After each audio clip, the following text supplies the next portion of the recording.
കത്തിൽ party അക്കൗണ്ടുകളിൽ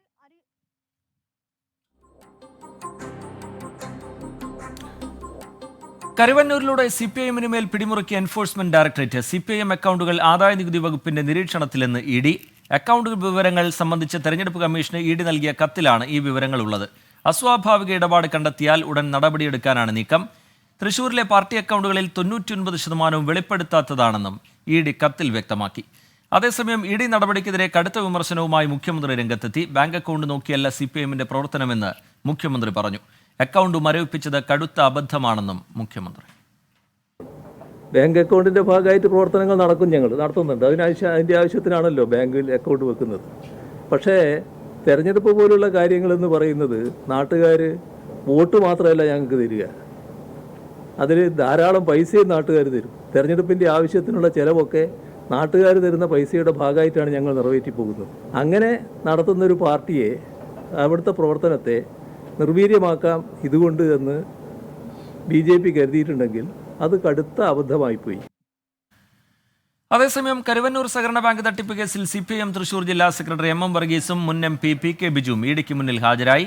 local കമ്മിറ്റികളുടെ അക്കൗണ്ടുകളെക്കുറിച്ച് തനിക്ക് അറിയില്ല എന്നും അറിയുന്ന കാര്യം മാത്രമേ പറയാൻ കഴിയൂ എന്നും MM വർഗീസ് പറഞ്ഞു. ഇഡി ആവശ്യപ്പെട്ട് നമുക്ക് കൊടുക്കാൻ കഴിയുന്നതല്ലേ നമുക്ക് കൊടുക്കാൻ കഴിയുക.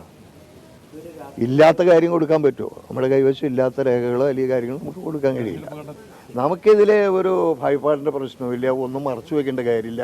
നമ്മളിത് ആരംഭം മുതലേ പറയുന്ന കാര്യമാണ്. എല്ലാ കാര്യങ്ങളും നിയമാനുസൃതം പ്രവർത്തിക്കുന്ന ഒരു പാർട്ടിയല്ലേ CPIM. അതിൻ്റെ അക്കൗണ്ട്സ് എല്ലാം വളരെ സുതാര്യമായിട്ടുള്ള കാര്യങ്ങളാണ്. ഒന്നും മറച്ചു വയ്ക്കാനില്ല. മറച്ചു വയ്ക്കേണ്ട കാര്യം എന്താ?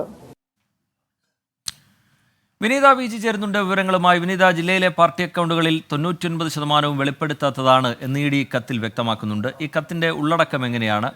2 പ്രധാനപ്പെട്ട നേതാക്കൾ ഇന്ന് ഇഡിക്ക് മുമ്പിലുണ്ട്. തുടർ നീക്കങ്ങൾ ആദായനികുതി വകുപ്പും ഇഡിയും ആലോചിക്കുന്നത് എങ്ങനെ? CPIMന്റെ പ്രതിരോധം എങ്ങനെ? വിനീത.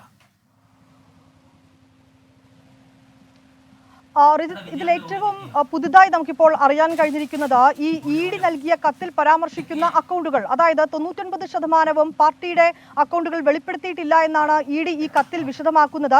ഈ വെളിപ്പെടുത്താത്ത പാർട്ടി അക്കൗണ്ടുകളിലേക്ക് ആദായ നികുതി വകുപ്പ് നിരീക്ഷണം ഏർപ്പെടുത്തിയിട്ടുണ്ടെന്ന വിവരമാണ് നമുക്കിപ്പോൾ ലഭ്യമാവുന്നത്. ഇങ്ങനെയുള്ള ഈ വെളിപ്പെടുത്താത്ത അക്കൗണ്ടുകളിൽ അക്കൗണ്ടുകളിൽ മേൽ നടക്കുന്ന ഇടപാടുകളെ സംബന്ധിച്ചും ആദായ നികുതി വകുപ്പ് കൃത്യമായിട്ടുള്ള പരിശോധനകൾ നടത്തുന്നുണ്ട്. ഏതെങ്കിലും തരത്തിൽ അസ്വാഭാവികമായിട്ടുള്ള ഇടപാടുകൾ ഈ അക്കൗണ്ടുകളിൽ നടന്നാൽ ഒരുപക്ഷെ കടുത്ത നടപടി എടുത്തേക്കുമെന്നാണ് ഇപ്പോൾ അറിയാൻ കഴിയുന്നത്. ആദായ നികുതി വകുപ്പായിരിക്കും ഇത് സംബന്ധിച്ചുകൊണ്ടുള്ള നടപടികൾ എടുക്കുക എന്ന് നമുക്ക് അറിയാൻ കഴിയുന്നുണ്ട്. അങ്ങനെയെങ്കിൽ ഈ ഇഡിയുടെ നീക്കത്തിന് പിന്നാലെ ഈ പാർട്ടി അക്കൗണ്ടുകളിൽ മേൽ ആദായ നികുതി വകുപ്പും ഇപ്പോൾ പിടിമുറുക്കുകയാണ്. ഒപ്പം ഈ റിജിത്ത് സൂചിപ്പിച്ചതുപോലെ ആ കത്തിലെ വിശദാംശങ്ങളിലേക്ക് വരികയാണെങ്കിൽ തെരഞ്ഞെടുപ്പ് കമ്മീഷനും ഒപ്പം തന്നെ ധനകാര്യ മന്ത്രാലയത്തിനും ഇഡി നൽകിയിരിക്കുന്ന കത്തിലെ വിവരങ്ങളാണ് നമുക്കിപ്പോൾ ലഭ്യമായിരിക്കുന്നത്. തൃശൂർ ജില്ലയിൽ മാത്രം പാർട്ടിക്ക് ഏതാണ്ട് 81 അക്കൗണ്ടുകൾ ഉണ്ടെന്നാണ് ഇഡി പറയുന്നത്. ഇതിൽ 99% അക്കൗണ്ടുകൾ വെളിപ്പെടുത്താത്തതാണെന്നും പറയുന്നുണ്ട്. തൃശൂർ ജില്ലയിൽ പാർട്ടിക്ക് 91 ഇടങ്ങളിൽ സ്വത്തുവകകളുണ്ടെന്നും ഈ കത്തിൽ ഇഡി വ്യക്തമാക്കുകയാണ്. ഇത് സംബന്ധിച്ചുകൊണ്ടുള്ള വിവരങ്ങളും പാർട്ടി വ്യക്തമാക്കിയിട്ടില്ല, വെളിപ്പെടുത്തിയിട്ടില്ല എന്നും കത്തിൽ പറഞ്ഞിട്ടുണ്ട്. ഒപ്പം തന്നെ അനധികൃത ഇടപാടുകൾ ഈ കരുവന്നൂരിൽ ഉൾപ്പെടെയുള്ള ചില ബാങ്കുകളിൽ നടന്നതായും കത്തിൽ സൂചിപ്പിച്ചിട്ടുണ്ട്.